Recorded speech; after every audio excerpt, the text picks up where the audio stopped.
y el estadio T2 con el T1 al cambio de densidad, pero en el C2 ya se evidencia diferente densidad, es un quiste interno.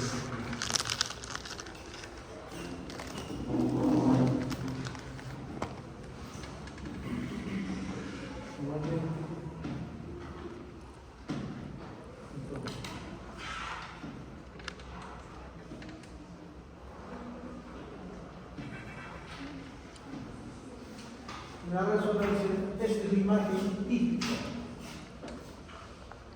Una característica o un halo de una señal hiperdensa central, típico de la neurocisticercosis, igualmente en la parte posterior. Macroscópicamente, estas son las cosas. Esta es la zona del X-Codes.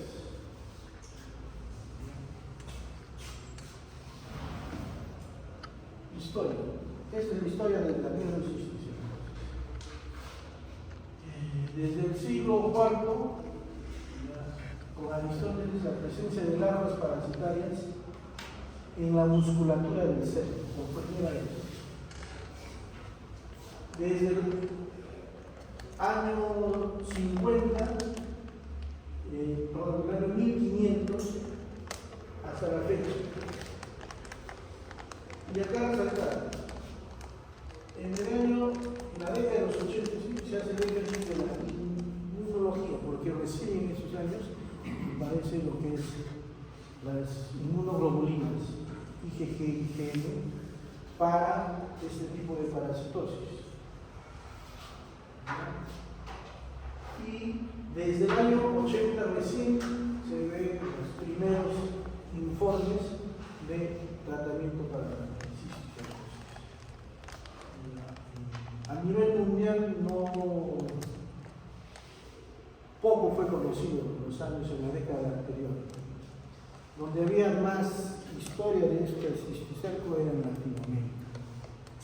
Entonces la zona endémica, no estamos hablando de pandemia, estamos hablando de zona endémica, a nivel del mundo, en la región de Latinoamérica.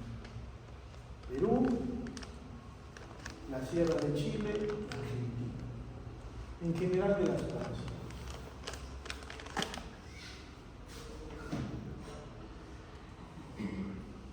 La neurocisticercosis es la parasitosis más frecuente del sistema nervioso.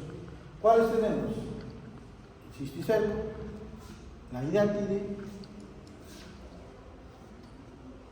la amebiasis y la toxoplasmosis. La más frecuente es la neurocisticercosis. ¿Cómo se produce? Por ingerir de forma directa los huevos de la tenisoide. Pero este paciente, para que haga neurocisticercosis o cisticercosis, tiene que tener una enfermedad previa llamada teniasis. La sola ingesta ¿ya? de los huevos no te asegura una neurocisticercosis. Previamente tienes que tener una teniasis. Más bien, la ingesta del cisticerco, ¿dónde está el cisticerco? En el músculo de los cerdos, en la carne de cerdo.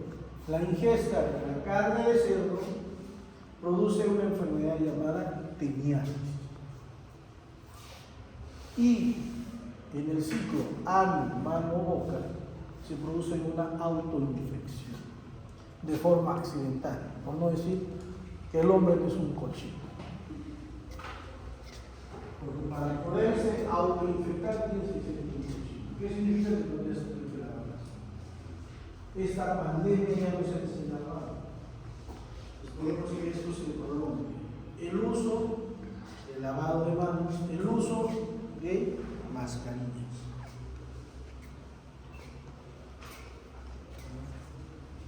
El hombre es el huésped intermediario. Entonces, el huésped definitivo, ¿cuál es? 2. El hombre es un huésped.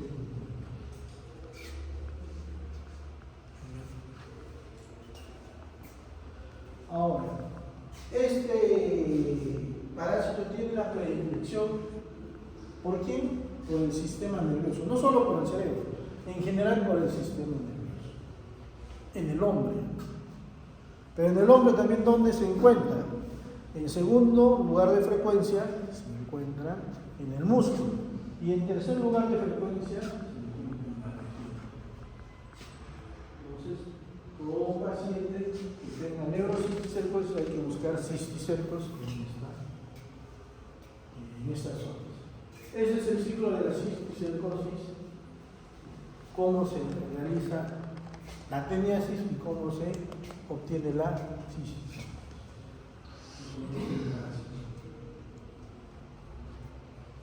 En resumen, el hombre come carne de chancho mal cocida.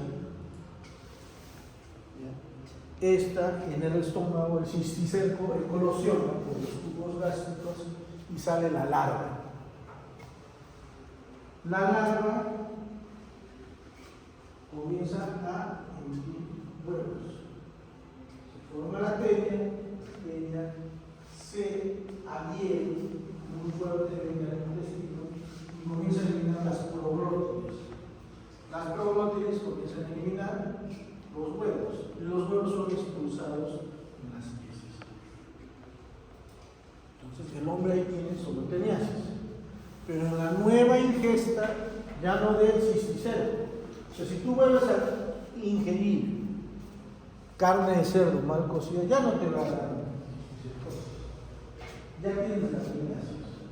Puedes aumentar tu cantidad de teniasis. Generalmente es una, por eso se llama tenia solvente. Generalmente, o sea, esto hasta puede haber dos.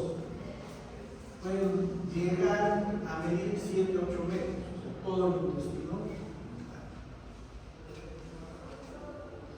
Entonces, el ciclo de la cisticercosis.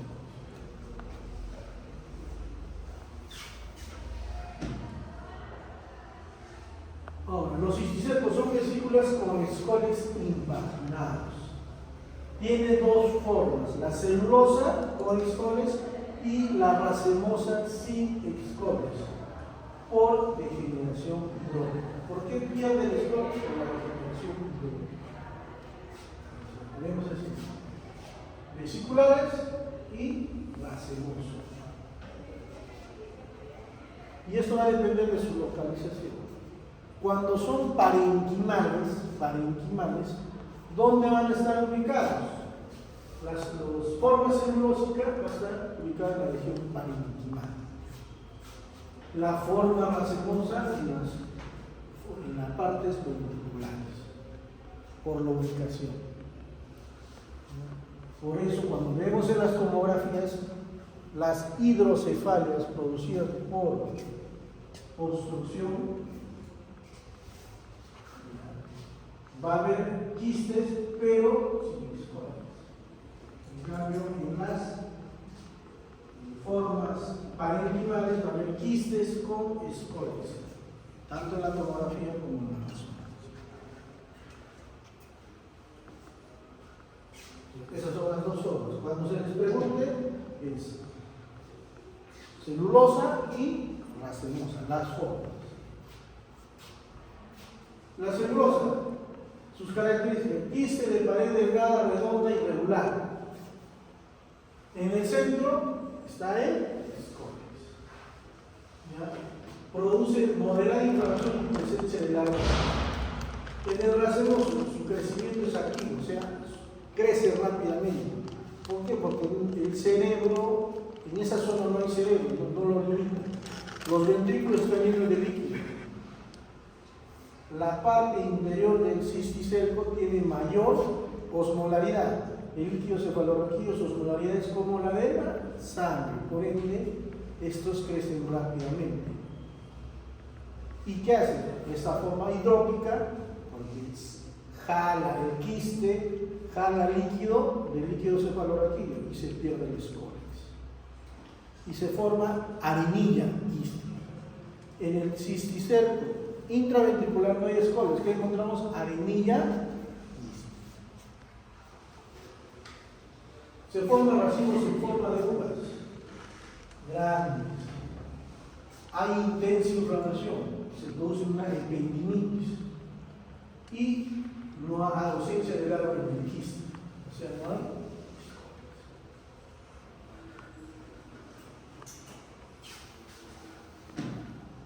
Los estadios, una cosa son tipos, otra cosa son estadios. Los estadios son vesicular, coloidal, granular y calcium. O los anatomos vesicular coloidal, nodular granulomatoso y calcificado nodular. En la vesicular hay una fina cápsula, pero rodea la larva. En el coloidal, la larva muere y comienza a degenerarse. En el granular, el quiste se retrae y la cápsula se vuelve más gruesa. El escólex se calcifica, se evidencia en la tomografía. Y la calcificación de una lesión granulomatosa contraída mineralizada es generalmente las calcificaciones. Son los 4 estadios. Los tipos son 2. Los estadios son 4. La localización más frecuente, parenquimal. Dentro del encéfalo, la zona más frecuente es parenquimal. Después le siguen las meninges, ventricular y mixto. Generalmente, esta patología es mixta. Si encuentras en el parénquima, lo vas a encontrar en las cisternas o en la región subaracnoidea. El músculo de ojo y tejidos subcutáneos. Esta es una neurocisticercosis parenquimal. Es como un panetón con pasas.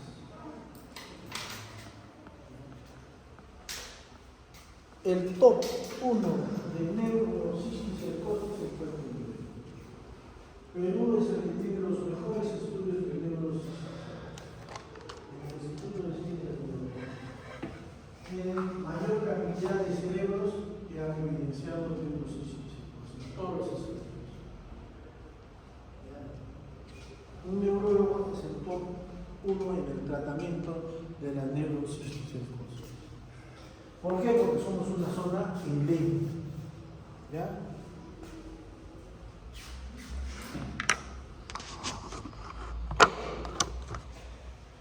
Las características del quiste vesicular, coloidal y calcificaciones a nivel cuando son pálidos. Son las características que tienen a nivel de la tomografía. Sobre todo la tomografía para las calcificaciones. La resonancia para el quiste vesicular y el quiste coloidal. Se puede ver en la tomografía, pero mejor se ve en la resonancia. Debo decir, gol estándar es la resonancia. Sin contraste, ¿no? En el espacio subaracnoideo, múltiples, varias vesículas, o un quiste gigante con su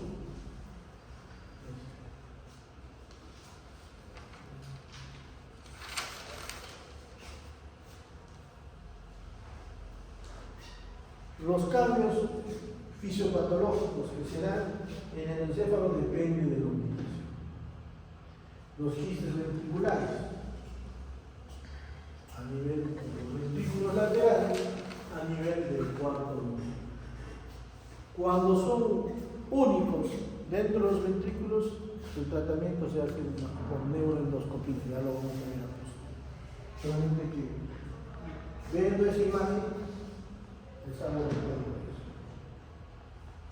Las manifestaciones clínicas dependen del número y de la localización y de la respuesta inmunitaria.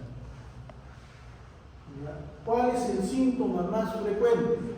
la epilepsia de las convulsiones.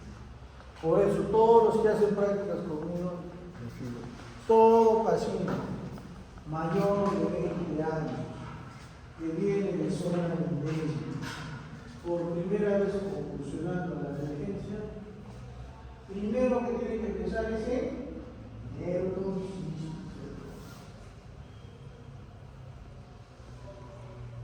¿Por qué es mayores de 20 años? Porque entre los 10 y 20 años también se debutan las epilepsias, también debutan. Pero en un paciente mayor de 20 años que viene por convulsiones, 2, 3 oportunidades, llega a la emergencia, lo primero que ustedes tienen que pensar es en neurocisticercosis, a lo menos que el paciente esté focal. Generalmente los pacientes con neurocisticercosis convulsionan y se recuperan rápidamente. Tienen una convulsión focal, una convulsión microclónica, una convulsión tónico-clónica generalizada y despiertan. Y no tienen déficit motor. Ahí deben pensar en neurocisticercosis. Les hagan su tomografía y van a ver. Les vuelvo a decir. Cuando les tomen el examen teórico práctico, paciente de 35 años que viene de público, llega a la emergencia presentando convulsiones, luego 2, 3 convulsiones, que al despertar no tiene déficit neurológico, ¿qué enfermedad tiene que pensar en primera instancia o sospechar? Lo estoy repitiendo, pero 10 veces. Les toman el examen teórico práctico y vuelven a decirme una isquemia, vuelven a decir una hemorragia, que ya les estoy diciendo. Cuando hay signos focales va a depender de su ubicación. Si están en el cerebelo va a haber ataxia o mancha cerebrosa. Si están en los ganglios basales va a haber movimientos anormales, coreas. Cuando son múltiples y hay bastante edema, van a producir hipertensión endocardíaca. O cuando hay hidrocéfalos. Es una hidrocefalia obstructiva. Los tipos de hidrocefalia son hidrocefalia, tenemos las comunicantes y las no comunicantes. Las comunicantes, ¿quién se produce? Un paciente que no hay ninguna obstrucción en el sistema ventricular, hay aumento de la presión de los plexos coronarios, un papiloma de los plexos coronarios, es una hidrocefalia comunicante, o en una hemorragia subaracnoidea que ha obstruido las granulaciones de Pachón. Pero en la genesia de la columna de decir, un cisticerco enclavado en el tercer ventrículo, en el cuarto ventrículo, en el agujero de Cóndor, en los agujeros de luz que imaginan, esos son obstructivos. Pero ya saben, la epilepsia o las convulsiones es el síntoma principal. La neurocisticercosis en niños generalmente son parenquimales y tienen bastante edema. No hay mucha información, pero en el Perú sí. ¿Ya? Epidemiología, crianza de cerdos, viajes en lugares endémicos, manifestaciones clínicas, crisis epilépticas, hipertensión hipertensiva y raramente de formas extracardiovasculares. La evolución hay que controlar generalmente las cosas. Excepto en los casos de encefalitis. Se habla de encefalitis cuando hay más de 20 cisticercos en el pariente.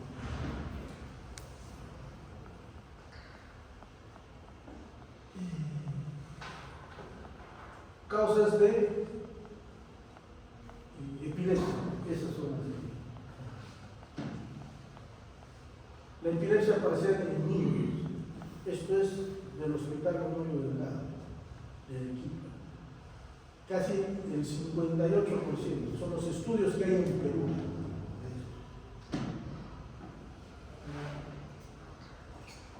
En la población pediátrica de Lima, esos son los estudios que hay. Sí es bastante frecuente la neurocisticercosis. no es que sean originales, son importados, porque la gran mayoría del provinciano llega a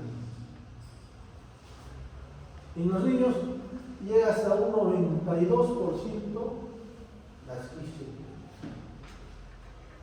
únicas, generalmente son únicas. El diagnóstico. Primero hay que dar una adecuada interpretación del cuadro clínico, las neuroimágenes y la serología, el inmunoglóbulo y la lista. Esas son la sensibilidad y la especificidad. El inmunoglóbulo, lo que se conoce como Western blot, y el ELISA. Entonces, de estas dos, ¿cuál es mucho más específico? El inmunoglóbulo, Western blot. Criterios diagnósticos, los criterios absolutos. Esto ya sea, esto está a nivel mundial, esto lo sacó Perú. Y a nivel mundial se ve, digamos, se sigue estos criterios diagnósticos. Los absolutos son demostración histológica, lesión quística con scores en la tomografía de la resonancia, visualización directa de los parásitos subretinal en el fondo del ojo. Esos son criterios absolutos. Uno es suficiente. Criterio absoluto.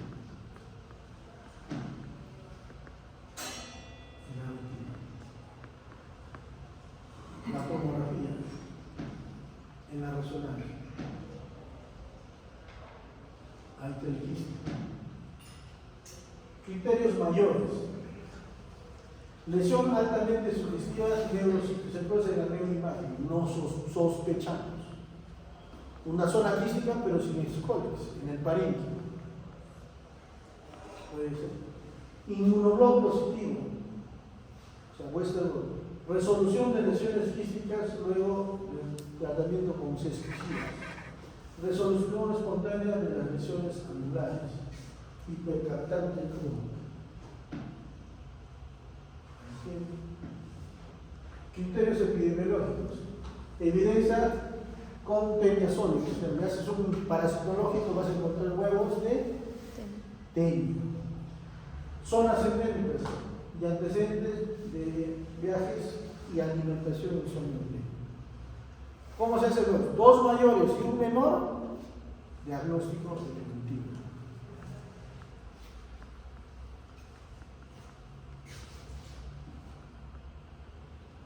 Grado de certeza, definitivo, probable. Lo que ya lo mencioné. Tratamiento. Los pesticidas, el praziquantel, usado desde los años 70. Dosis 50 miligramos kilo día. Tratamiento 15 días.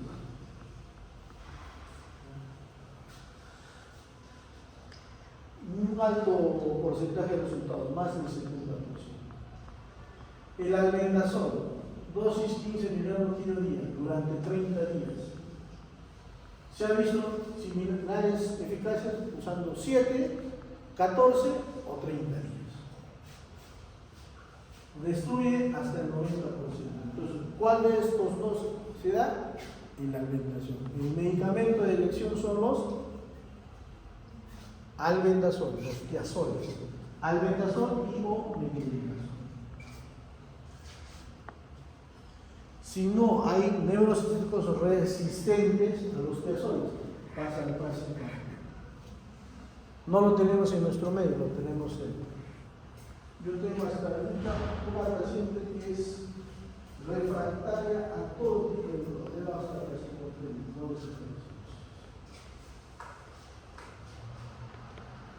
una paciente.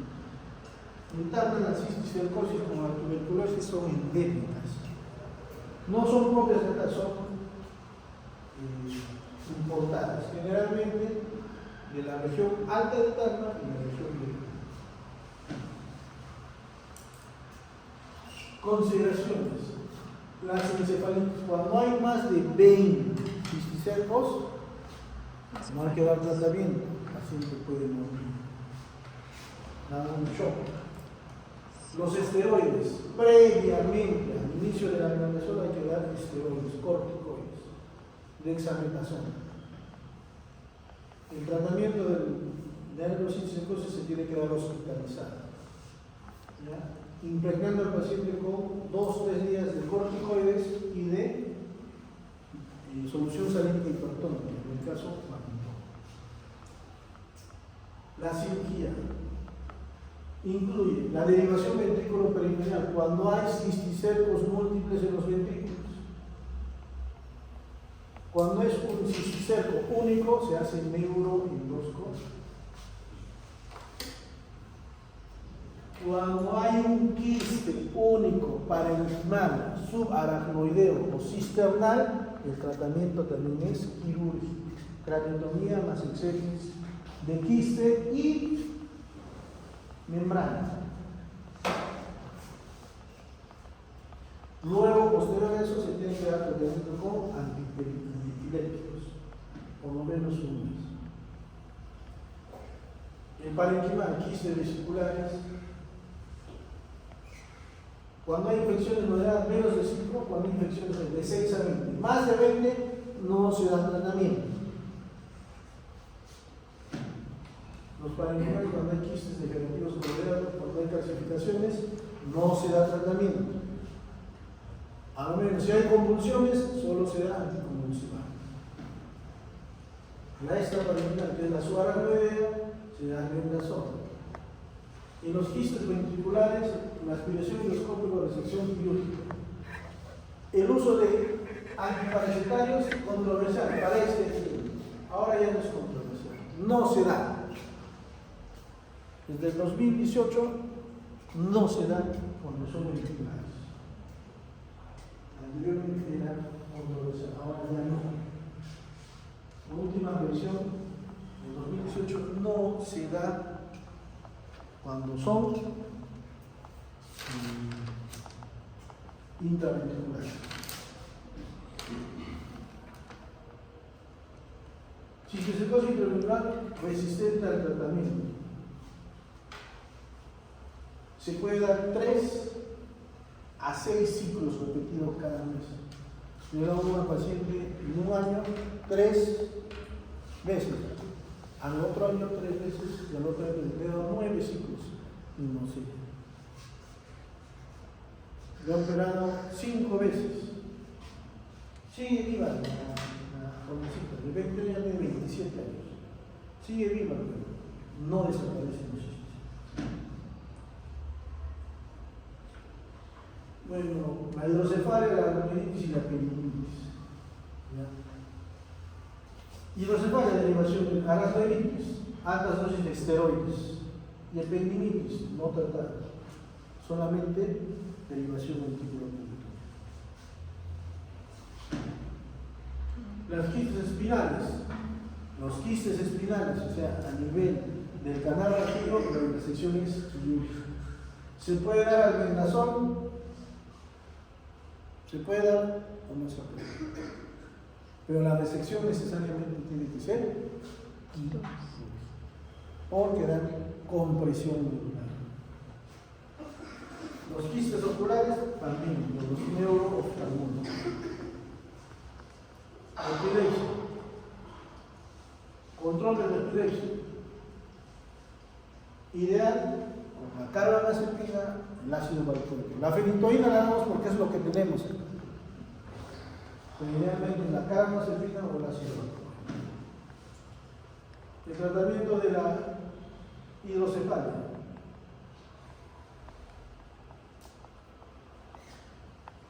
Cuando la hidrocefalia es por obstrucción, hay hidrocéfalos y no hay obstrucción, no, perdón, cuando es una obstrucción por inflamación, o sea, por aracnoiditis o peritonitis, se hace una derivación. Cuando es un quiste único que está enclavado en el tercer ventrículo